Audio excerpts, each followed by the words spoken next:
Hey guys, welcome back to my channel and happy 2022! I'm super excited for today's video because we're going to be talking about my 2022 financial goals. For those of you who don't know, I left my 9-to-5 job in July of 2021 and I'm pursuing a path of financial freedom, the path less traveled, whatever you want to call it, that's what I'm doing. So today we're going to be talking a bit about where I'm at right now financially and where I will be by the end of 2022. And if you're thinking right now, Paige, how do you know that you're going to be there at the end of 2022? I don't know that, but I'm choosing to say I will be there because I think you have a lot better of a chance of getting the things done that you want done if you truly believe yourself that you can actually do it. So instead of saying I hope or I wish to be here or I want to be here, I will be here by the end of 2022. We're gonna just jump right in, starting with where we are at right now. So starting with our income. On average, the past few months, my income has been rising each and every month because I've been getting used to the concept of doing services for money through gig work, Rover, and also YouTube. So in November, I did finally hit my mark of making $2,500 in 1 month. So I'm trying to continue that journey, but I'm gonna say that my income right now is $2,500 because it is definitely possible for us to be making $2,500 if no unforeseen circumstances happen during the month.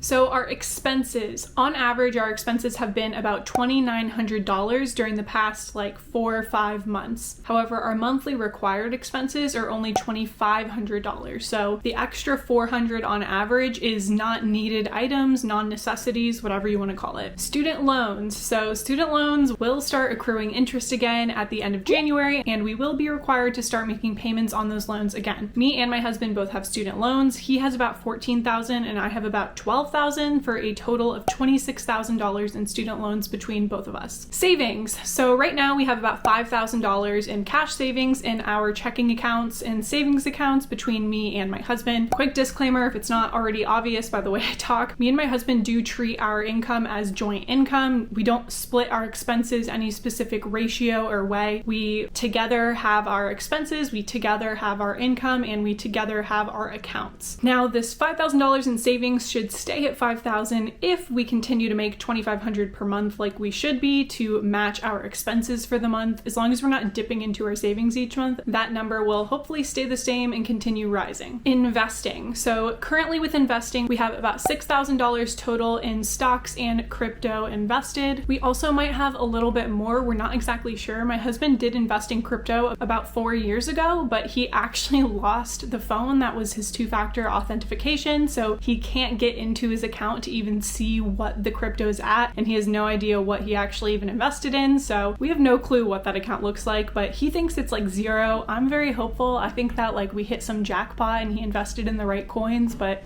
who knows? But for now, we're just gonna stick with saying we have $6,000 of accessible money invested in stocks and crypto. And then lastly, I do have a 401k account from my job that I was in, and it currently has about $13,500 in it. And that is it for where we're at now at the end of 2021. Next, we will talk about our 2022 financial goals, starting with our expenses. In 2022, we are going to be moving out of Washington, D.C. to an area that has a much lower cost of living. So the goal is to reduce our required expenses from $2,500 to $2,200, as well as then hopefully reducing our average expenses from $2,900 to $2,500. Now, the majority of this will hopefully come from a reduce in monthly rent. We are really lucky right now that our rent costs here in DC are actually pretty low for what you would expect. We only pay about $1,650 per month on rent, but a lot of that is because we had paid big deposits up front that then were spread across each month of rent. Our actual rent on our lease, I think, is about $2,000 if I'm not mistaken. So either way though, we're hoping to get an apartment for around $1,300 when we move. And that alone should bump our required expenses down to $2,200 per month. Next is income. So I do have income goals set for 2022 that I will achieve by the end of the year. Again, with the language, the way you word things is very important. For Oliver's job, I'm hoping that by the end of the year, he will be back to working full-time since he will be completely done with his medical school applications. So if he's working full-time, the plan would be for him to make around $2,000 per month from his job. So on my end, I'm hoping to make around $3,000 per month from a combination of things, whether it's gig work with Instacart or Rover cat sitting or YouTube income or any other business endeavors. I am considering reopening my Etsy shop that I had in the past to sell vintage clothing. Basically, I will be making $3,000 per month by the end of 2022 with whatever combination of work that looks like. And then lastly, I want to note that by the end of 2022, half of my income will be coming from my business endeavors, so Etsy, YouTube, anything I'm doing that I started on my own, and half of it will be coming from a traditional job or something that is service-based, such as cat sitting, Instacart. So basically what that looks like is $1,500 coming from my businesses and $1,500 coming from the normal traditional path. So now let's get into our debt payoff goals as well as our savings and investing goals. Now, before I start the section, I do want to note that the intention with the goal of $5,000 per month in income by the end of 2022 is that it's by the end of 2022. So what I expect to happen is my income to rise each month as we go throughout the year. It probably won't be rising a ton until around March of 2022, maybe even April, whenever we move away from DC. So what that means is a lot of these savings, debt payoff, and investing goals might have to fluctuate as the year goes on. But the intent is that by the end of the year, we will, for example, on average saved $200 per month. So the intention isn't that every single month we will be able to save this X amount of money or pay off this X amount of debt, but it's that by the end of the year, that would be the average that we paid off, saved, invested, etc. I hope that makes sense. So for student loans, we will be paying off $300 per month on average each month in 2022.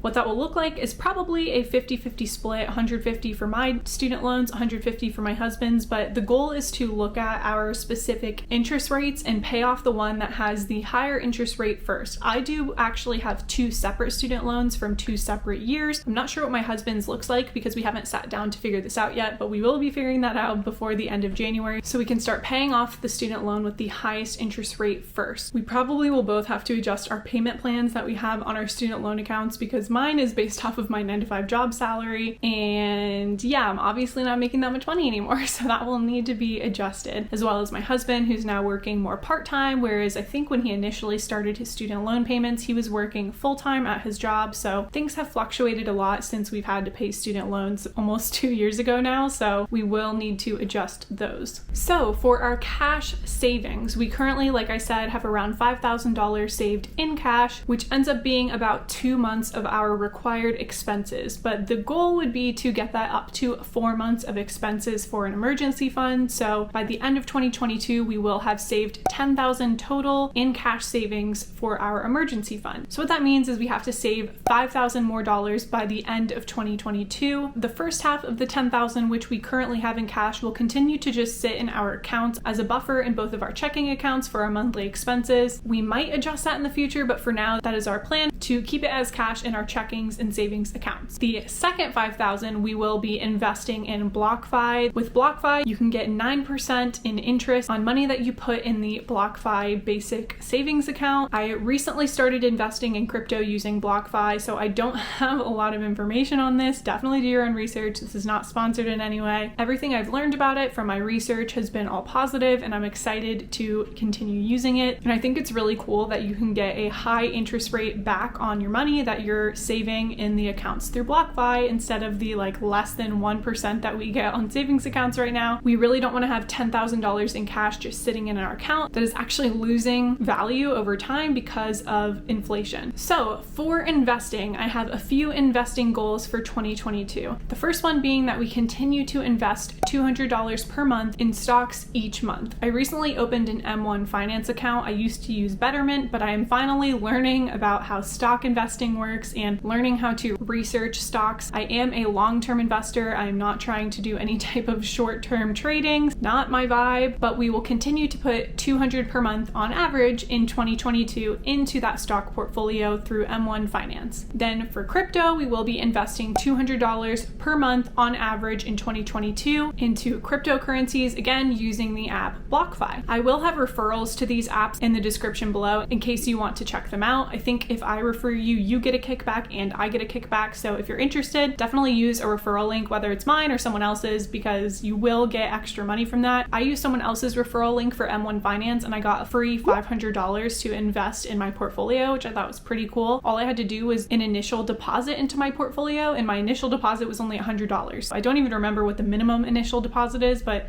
I put in $100 and I got $50 free. So if you're interested, I would do some more research and then feel free to use my referral link in the description below. Moving on to retirement. So obviously I did have a 401k from my 9-to-5 job, and in 2022, I want to roll over that 401k to an IRA through M1 Finance. If you recently left your job, you definitely want to look into this because a lot of 401k accounts have extremely high management fees compared to a standard IRA. So after doing some research, I found that although I do have the option of leaving my 401k in the account that it's already in through my company that I left, I would rather roll it over to M1 Finance because number one, there's way less management fees, and number two, I do have the ability to easily keep track of it and make sure I'm aware of any changes. Although I, again, am definitely a set it and forget it type of investor, I do want to know what's going on with my money. I want to be aware of it. I don't want to forget about things. So once my 401k has been rolled over into an IRA, I do want to do a bit more research on whether I want to continue using a standard IRA or switch over to a Roth IRA. Obviously, if I switch to a Roth IRA, I'm going to have to pay taxes on the money that is currently invested, but I will not be taxed on any gains in the future when I take that money out from retirement in my later years. But we do have a plan to potentially use $10,000 of my IRA retirement money to put towards the down payment of our first home, which will be a duplex, so we can do a bit of house hacking, if you will. Either way, in terms of further investing in our retirement, I will be putting $100 into a IRA, whether it's standard or a Roth, but I will be using M1 Finance again for this so that I can keep an eye on everything and have everything in one place. And if you're wondering why I'm putting such a low amount into this account, it's because the main goal that we have in the next 2 years before my husband starts medical school in 2023 is to get a down payment so we can purchase a duplex in whatever place he is going to school. The reason for this is that I want to be able to rent out half of this duplex and live in the other half. It provides a lot of tax benefits as well as allowing you to have a lower down payment on your first investment property and keep your mortgage expenses low, since the rental income you'll be making from the other half of the duplex can be applied to your mortgage and keep your own housing expenses extremely low. Now, although we will be missing out on a year or two of compounding interest, the fact that once we do this, we will have potentially around $1,000 less in expenses per month from the rental income is a huge bonus. In the future, I definitely see us investing in real estate and continuing this trend. I've always wanted to invest in real estate, whether for rental purposes or Airbnb. They're both definitely on the table, but I truly believe that a duplex is a great first step for us to get our feet wet with this and also be extremely close, since we would literally be on the other side of the wall in the house, so I can learn skills to be a good landlord and to rent out property and learn all of the behind the scenes relating to that. And this knowledge and experience, as well as the $1,000 less in expenses per month, is in my opinion a way better investment of our money than putting an extra couple $100s into a retirement fund. The thing to note anyways is that because we will be investing this money instead of just letting it sit in a savings account, it's almost as if we are investing it for retirement. We will just be keeping it in an account where we can easily take it out without penalty. If we do in the future decide that we don't want to go this route, which I highly doubt, we still at least will have had this money invested and growing instead of sitting in a savings account making less than 1%. And then our last financial goal is to continue to raise both of our credit scores so we are in a good place to get a loan for our first house. Currently, my credit score is about 766. I have no clue what my husband's credit score is, but I want to continue raising my credit score, learning about how I can raise it, and specifically my current current issue is the ratio of number of accounts and age of credit. From my research, I found that age of credit is more important, and although I do have 10 accounts open, since a lot of these are more recent accounts in the past few years, I mean, I only got my first credit card when I was 18, so it's not like my age of credit can really be that old anyways. I want to look into whether it would be beneficial for me to close some of the accounts that we're not using that are newer to hopefully improve my credit score. Along with this train of thought, I do want to consider how we can put ourselves in the place to look extremely stable to any lenders so that when we are ready to purchase our first property, we do have proof that our income is stable. Now that's going to be a little bit difficult with my situation, which is why my goal is to have such an increase in income over this next year. I do want to have proof on paper that we do make money and we have a stable income. That area is definitely something I'm still learning more about, especially for people who are self-employed, how they can on paper look very stable to a lender so that they have a better chance at getting a mortgage. So if you take the average expense goal and then add all of the monthly amounts that we want to save, invest, and pay off debt with, we are looking at a monthly income of $3,750 with a total yearly income of $45,000. If we make $45,000 this year, we will be able to meet all of our monthly goals on average for 2022. I did create this Notion page, which I will show you guys here, where I took each month of the year and I put how much we would need to raise our income every single month to meet the $5,000 per month goal by the end of 2022. Each month, once we get the final income for the month, we can put it into this page and then it will recalculate the next X amount of months for the year to see how much our income is going to need to grow as time goes on. So if early on we start making a lot more money, then that change in income will decrease and we will only have to jump in income just a little bit each month. Whereas if it takes longer for us to raise our income and we're behind on those monthly targets, the jump in income is going to be much larger towards the end of the year. The reason I'm doing this is to just keep my eye on the prize and remind myself how far I am from my goal, because I will reach this goal by the end of the year. So after all is said and done, this is where we will be at the end of 2022 once all of these goals are accomplished. We will have a monthly income on average of $5,000. We will have monthly expenses of $2,200 in required expenses and $2,500 in actual expenses, basically the variable not required items. We will have $22,400 left in student loans. We will have $10,000 in cash savings. We will have $10,800 invested in stocks and crypto, and we will have $14,700 invested in a retirement account, whether again, standard or Roth IRA. Now what that means is if we take the $10,000 in cash savings, the $10,000 invested in stocks and crypto, and $10,000 from the IRA account, which is the maximum you're allowed to take out for your first home purchase, we would be looking at $30,000 in cash for a down payment, which means we'd have about 10% down on a $300,000 home or 20% down on a $150,000 home. This is a great place to be, and I am extremely optimistic for 2022. I am so excited to meet these goals and continue on my financial freedom journey. Definitely let me know in the comments down below what your top financial goals are for 2022. You definitely don't need to have this many goals, but since I'm in such a transitionary time in my life, I feel like it's important that I lay out the goals for all of these different areas financially.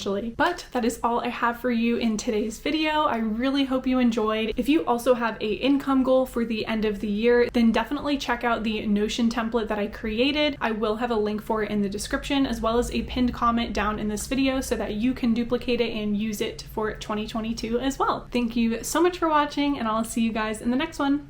Bye.